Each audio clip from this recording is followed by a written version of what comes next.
I commend the Ministry of Local Government for convening this timely engagement as our country intensifies the fight against corruption and renews its commitment to integrity, accountability, and efficient service delivery. I bring you warm greetings from His Excellency General Yoweri Kaguta Museveni, President of the Republic of Uganda, and Mama, the First Lady, and the Minister of Education and Sports. I congratulate all of you upon your election and those that are appointed upon your appointment to your respective offices.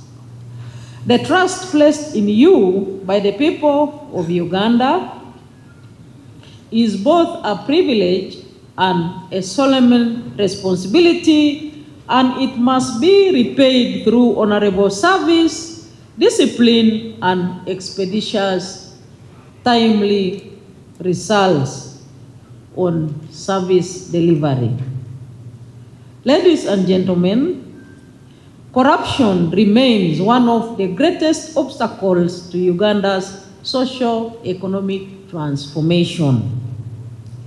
His Excellency the President has consistently made it clear that public office is a position of trust and that every leader entrusted with public resources must account for every shilling and every decision made on behalf of the people. Therefore, this is not a routine administrative message, but it is indeed a national clarion call to action.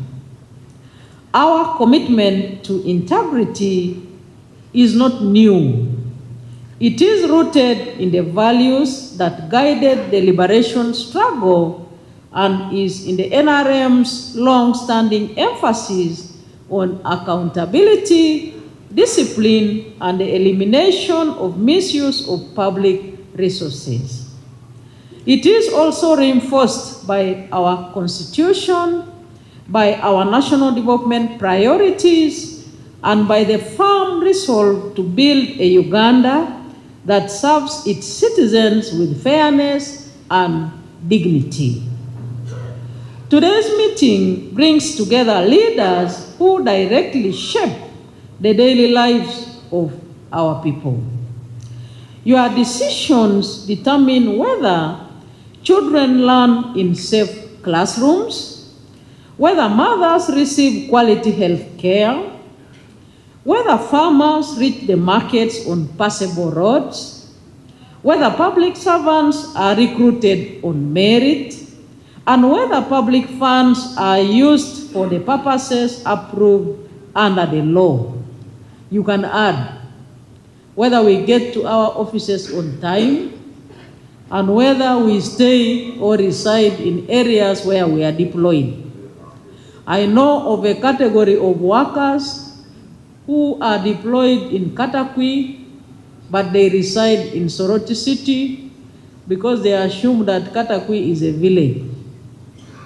You can add them in order to make the resolution that we are going to make at the end of the meeting into perspective. For the ordinary Ugandan, government is first felt through local governments. When a health center lacks medicines, when a borehole breaks down, when a school roof collapses, when a road becomes impassable, when a citizen is asked to pay a bribe for a public service, it is the local government that the citizens sees first and foremost. That is why local government is the face of the state, and a place where public trust is either strengthened or broken. Uganda has made great progress in expanding infrastructure, improving access to education and health care, increasing electricity generation, extending water coverage, modernizing markets, and implementing programs aimed at wealth creation and poverty reduction.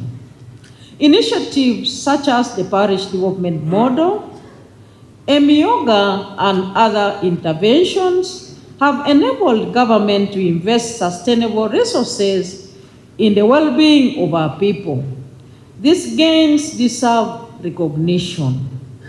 However, we must also confront the hard truth that the impact of these investments is often weakened by corruption, abuse of office, conflict of interests, weak supervision, and poor accountability. Corruption is not merely the misuse of money alone, it is the denial of opportunity, the delay of development, and the destruction of the public confidence through unprofessional misuse of public resources. It is for this reason that this meeting should dwell on the outcomes, not mere rhetoric. We are gathered to agree on how every district, city, and municipality will become an active partner in implementing the President's directive and in delivery of services efficiently and effectively. Do better oversight and improved services to our people. Ladies and gentlemen, let me call upon you all to fully honor the mandate entrusted to you under the law and by our people. You must do your jobs diligently and competently without any excuses. Where you perform your responsibilities well, institutions remain strong and public confidence towards government is sustained. But when you fail to act, neglect your duties, or tolerate wrongdoing, the public loses trust in government.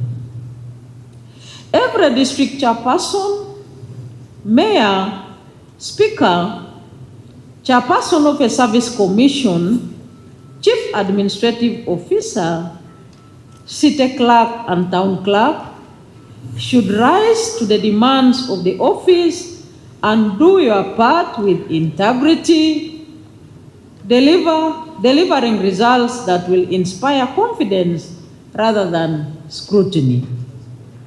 On that note, therefore, I wish to commend the ministers responsible for local government for the energetic and visible steps they have taken in the recent month to confront corruption in the local government.